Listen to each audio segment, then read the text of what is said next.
Bonjour à tous et bienvenue dans Zéro to Baguette, le podcast pour apprendre le français avec des conversations naturelles et améliorer ta vie en même temps. Un endroit calme où tu peux écouter tranquillement, comprendre le français petit à petit et repartir avec un peu plus de clarté.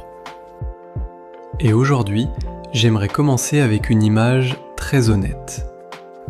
Oh, d'accord, quel genre d'image ? Toi, avec ton téléphone, en train d'ouvrir ton application bancaire. Aïe, on commence fort. Oui, quand tu ouvres cette application, quelle est la première sensation dans ton corps ? Calme ? Curiosité ? Ou un petit « oh non ». Pour beaucoup de gens, c'est plus proche de « oh non ». Et c'est étrange, parce que beaucoup d'entre nous sont éduqués, travaillent dur, sont responsables. Mais quand il s'agit d'argent, on se sent perdu. Tu as ressenti ça aussi, non ? Même avec ton expérience. Complètement. Je pouvais parler d'argent en théorie. Mais pas dans ta propre vie. Exactement. Je ne me sentais pas calme avec mon propre argent. Et c'est exactement ce dont on va parler aujourd'hui. La différence entre « j'ai réussi mes études » et « je comprends vraiment mon argent ». En français, on parle de littératie financière. Ça veut dire comprendre comment l'argent fonctionne dans ta vie quotidienne. Et te sentir en contrôle, pas juste connaître des mots compliqués. Et la bonne nouvelle, c'est que tu n'as pas besoin d'être expert.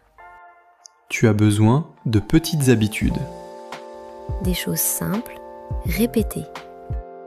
Donc aujourd'hui, ce n'est pas devenir riche en 30 jours. Pas de miracle ici. Juste 8 petites habitudes que l'école ne t'a jamais apprises. Mais qui peuvent changer ton rapport à l'argent. Et comme toujours, on va le faire avec du français réel. C'est un épisode niveau intermédiaire. Mais on parle clairement, on explique et on répète les idées importantes. Même si tu ne comprends pas tout, reste avec nous. C'est comme ça que tu progresses. Et même si l'argent te stresse, reste quand même. Parce que ce n'est pas juste une question de chiffres. C'est une question de tranquillité d'esprit. Respire, reste, écoute. On va y aller doucement ensemble. Avant de continuer, une petite demande. Si tu aimes apprendre le français avec ce type de sujet réel, abonne-toi à la chaîne, like la vidéo et partage-la avec quelqu'un qui stresse aussi à propos de l'argent. Et dans les commentaires, on te propose un petit exercice. Complète cette phrase. Quand j'ouvre mon application bancaire, je me sens... Et ajoute une deuxième phrase. Une habitude financière que je veux apprendre cette année, c'est... Tu peux être honnête. Tu peux dire « j'ai peur » ou « je suis confus ». Ou même « je suis fier ». C'est un espace sans jugement. Et écrire ça t'aide à pratiquer ton français, mais aussi à comprendre ta relation avec l'argent. Et à la fin, on fera un petit point vocabulaire. Pour t'aider à parler d'argent en français. Alors reste avec nous jusqu'au bout. Maintenant, parlons d'une situation très réelle. Le moment où tu ouvres ton application bancaire et tu vois un chiffre plus bas que prévu. Oui, ce moment où tu te dis « Attends, où est passé mon argent ?» Exactement. Et le pire, c'est que tu sais que c'est toi. Oui, personne d'autre ne l'a utilisé. Mais tu ne sais pas vraiment où il est parti. Et c'est ça le problème. Tu peux être intelligent, éduqué, mais ne pas te sentir à l'aise avec ton argent. Et c'est là qu'on comprend une chose importante. Ce n'est pas un problème d'intelligence. C'est un problème de clarté. Donc commençons avec une question simple. Qu'est-ce qui compte vraiment pour toi ? La famille, la santé, apprendre, être libre financièrement ? Maintenant, compare ça avec tes dépenses du mois dernier. Et là, ça peut faire mal. Parce que souvent, ça ne correspond pas. Et c'est normal. Parce que le monde nous pousse à consommer sans réfléchir. On appelle ça être matérialiste. C'est quand tu accordes trop d'importance aux objets, Et pas assez aux expériences ou aux valeurs. par exemple, tu dis « ma santé est importante ». Mais ton argent dit fast-food, sucre, achat inutile. Oui, ça, je l'ai vécu. Et souvent, ça vient de dépenses non essentielles. Ce qu'on appelle les dépenses plaisir. Les petits cafés, les abonnements, les achats impulsifs. Donc, première habitude, Aligner ton argent avec tes valeurs. écris 3 à 5 choses importantes pour toi. Puis regarde tes dépenses. Et demande-toi, est-ce que ça correspond ? Pas besoin de tout changer d'un coup. Même un petit changement fait une différence. Oui, et quand ton argent commence à suivre tes valeurs, Tu te sens déjà un peu plus en contrôle. mais si tu fais ça une seule fois, Tu oublies vite. exactement. C'est pour ça que la deuxième habitude est importante. Un petit rituel mensuel. Un moment simple, une fois par mois. Juste toi, ton argent et un peu de calme. Comme un rendez-vous avec toi-même. Oui, pas un moment stressant, un moment de clarté. Alors, concrètement, tu fais quoi pendant ce moment ? Je me pose 3 questions simples. On va les voir doucement. Première question. Où est parti mon argent ce mois-ci ? Pas ce que tu penses, mais ce que montrent les chiffres. Sans te juger. Deuxième question. Est-ce que mes dépenses m'ont rapproché de mes objectifs ou éloigné ? Oui, celle-là peut être inconfortable. Mais c'est là que tu progresses. Troisième question. Quelle est une chose que je veux améliorer ce mois-ci ? Pas 10 objectifs. Juste un. Par exemple, cuisiner plus. Ou économiser un peu plus. Ce petit moment ne te rend pas riche instantanément. Mais il t'empêche de vivre sans réfléchir. Et surtout, tu arrêtes d'éviter ton argent. Tu deviens quelqu'un qui regarde la réalité en face. Mais il y a un autre problème. Même quand on veut bien faire, Notre cerveau est paresseux. oui, celui qui dit « je ferai ça plus tard », Et plus tard n'arrive jamais. c'est là qu'arrive la troisième habitude. Ne pas compter sur ta mémoire. Mais créer des systèmes.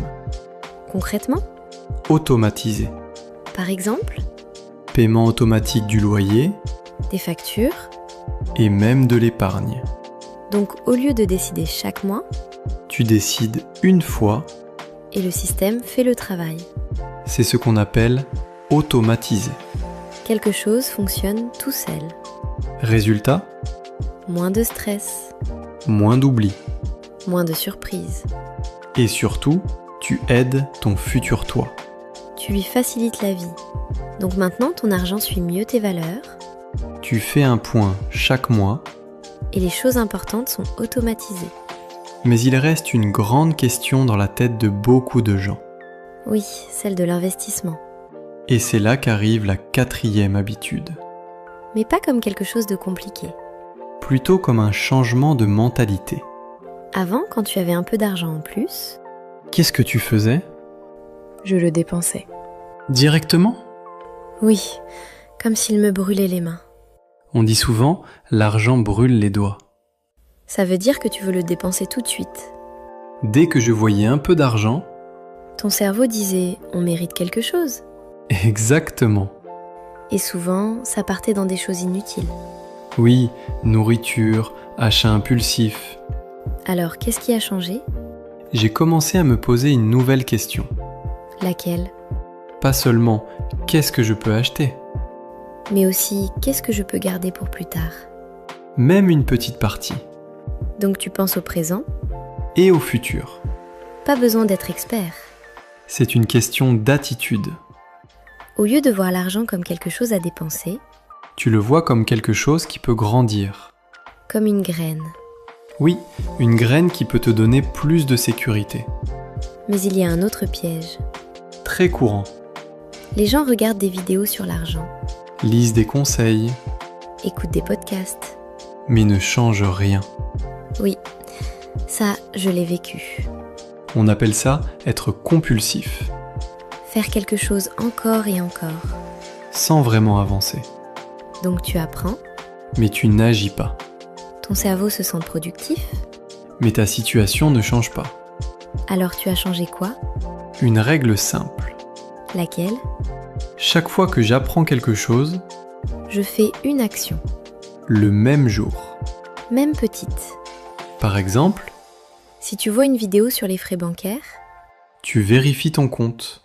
si tu entends parler de budget, Tu écris un plan simple. si tu apprends l'épargne. Tu mets un petit montant de côté. Et là, ça change tout. Parce que tu passes de spectateur À acteur. Il y a encore une chose que beaucoup de gens évitent. parler d'argent avec les autres.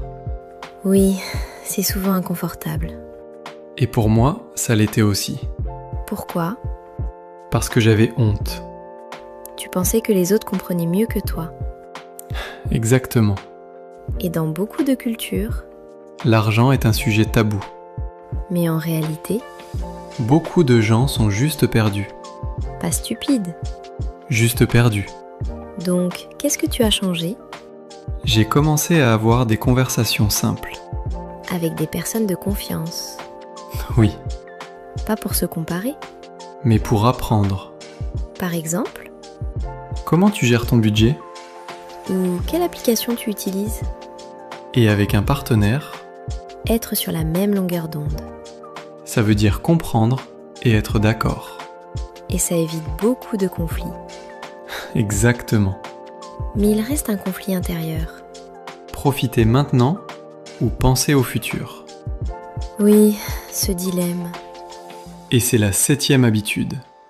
Avant, quand tu ne dépensais pas, Tu te sentais privé. privé, ça veut dire Avoir l'impression de manquer de quelque chose. comme si dire non était une punition. Exactement. Mais tu as changé ça. Oui. Comment? Quand je dis non maintenant, Tu dis oui à autre chose. oui. Non à un achat inutile. Oui à plus de sécurité. Avant, je pensais être radin. Radin ou économe. Mais aujourd'hui, Tu vois ça comme du respect pour toi-même. exactement. Et ça nous amène à la dernière habitude.